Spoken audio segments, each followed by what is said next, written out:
মন ভালো করে দেওয়ার মতো একটা জায়গা ডগরতুলি। আল্লাহর নেয়ামত, মানে দুনিয়ার সব কিছু এত সুন্দর করে আল্লাহ বানিয়েছেন। ভালো খারাপ সবই আছে এই দুনিয়াতে। তো যার যার মন অনেক খারাপ থাকবে সে এখানে গিয়ে ঘুরে আসতে পারেন, মনটা অটোমেটিকলি ভালো হয়ে যাবে। আমি অনেক আগে থেকেই ভেবেছিলাম যে আমার মেয়ে আসলে তারপরে আমি ওকে নিয়ে ঘুরতে যাব এখানে। ও শুধু সমুদ্র পাড় দেখতে চায়, পানি ওর ভালো লাগে। ভেবেছিলাম নৌকা দিয়ে ঘুরবো, বাট হলো না।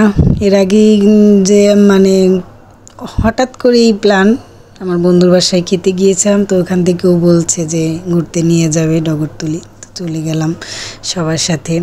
আমার ফ্রেন্ড রানা, এই যে রাজন, সাদিয়া, একটা ছোট বোন, তারপরে যে আন্টি ওরা এখানে বসে আছে, ভাগ্নি, আমার ছোট বোন, সবাই মিলে ঘুরতে গেলাম।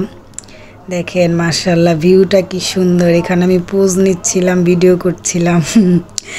তারপর আমার ফ্রেন্ড শুধু চেঁচাচ্ছিল ব্লগার, হ্যালো গাইজ এগুলো বলে। আমি যদিও এগুলো বলি না। সবাই ভালো থাকবেন।